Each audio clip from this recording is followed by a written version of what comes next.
ഇവരെ ഫ്രണ്ട്സും കൂടെ എല്ലാവരും കൂടെ ഒരുമിച്ചിരുന്ന് സംസാരിച്ചുകൊണ്ടിരിക്കുമ്പോൾ ഈ പയ്യൻ എന്തൊക്കെയോ ആലോചിച്ചിട്ട് അവനൊട്ടും സ്ട്രെസ്സ് ഏറ്റെടുക്കാൻ വയ്യാതെ അവനിങ്ങനെ ഫെയിൻ്റായിട്ട് അവൻ്റെ അടുത്തിരുന്ന ഫ്രണ്ടിൻ്റെ മടിയിലോട്ട് വീഴുന്നുണ്ട്. തല ഇറങ്ങി വീഴുമ്പോഴത്തേക്കും ബാക്കിയുള്ളവരെല്ലാവരും നന്നായിട്ട് പേടിക്കുകയാണ്. അങ്ങനെ പേടിച്ചിട്ട് ഇവനെ എല്ലാവരും വിളിച്ച് നോക്കുന്നുണ്ടെങ്കിൽ ഇവൻ എനിക്കുന്നില്ലാത്തതുകൊണ്ട് ഇവനെ ഹോസ്പിറ്റലിൽ കൊണ്ടുപോവാണ്. അവിടെ വെച്ച് ഇവന് ട്രീറ്റ്മെൻറ്റൊക്കെ ചെയ്ത് ഇവൻ കുറച്ച് കഴിഞ്ഞപ്പോൾ ഓക്കെ ആവുന്നുണ്ടെങ്കിലും ഇവൻ ഇതിന് മുമ്പ് നടന്ന കാര്യങ്ങളൊക്കെ ആലോചിച്ച് വളരെ ഡിസ്റ്റർബ്ഡാണ്. ഇവന് സ്ട്രെസ്സ് കൂടി വരികയും ചെയ്യുന്നുണ്ടായിരുന്നു. പിന്നെ അവന് വീണ്ടും ഒട്ടും വയ്യാതാവുന്നുണ്ട്. അങ്ങനെ അവൻ തലയിൽ കൈവച്ച് അവിടെ അങ്ങനെ ഇരിക്കുന്നുണ്ട്.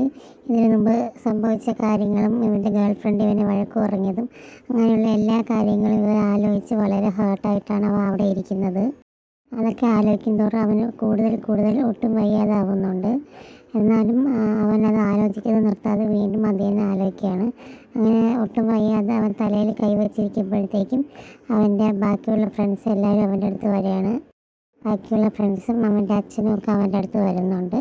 അവൻ്റെ അച്ഛൻ വരുമ്പോഴത്തേക്കും അവന് വല്ലാത്ത ദേഷ്യം വരുന്നുണ്ട്. അവൻ്റെ അച്ഛൻ്റെ സംസാരിക്കാതെ മാറി നിൽക്കാൻ ശ്രമിക്കുകയാണ്. അവൻ്റെ അച്ഛൻ അവൻ്റെ അടുത്ത് വന്ന് സംസാരിക്കാൻ വേണ്ടി നോക്കുന്നുണ്ടെങ്കിലും അവൻ തിരിച്ച് സംസാരിക്കാൻ വേണ്ടി ശ്രമിക്കുന്നില്ല. ഇവൻ്റെ ഫാമിലിയിലുള്ളവർ അവനെ വന്ന് കാണുമ്പോൾ അവരുടെ അടുത്ത് സംസാരിക്കാൻ അവൻ തയ്യാറാവുന്നില്ലായിരുന്നു. അവൻ മുമ്പ് നടന്ന ഓരോ കാര്യങ്ങളും ഇങ്ങനെ ആലോചിച്ചിട്ട് വിഷമിച്ചിരിക്കുന്നതിൻ്റെ ഇടയിൽ ഇവർ വരുന്നത്. അതുകൊണ്ട് അവരുടെ അടുത്ത് സംസാരിക്കാനുള്ള മൂഡും ഇവനില്ലായിരുന്നു. അടുത്തൊരു വീഡിയോ ആയിട്ട് ഞാൻ വീണ്ടും വരുന്നതായിരിക്കും. അതുവരെയും എൻ്റെ ചാനൽ എല്ലാവരും സപ്പോർട്ട് ചെയ്യുക. Thank you.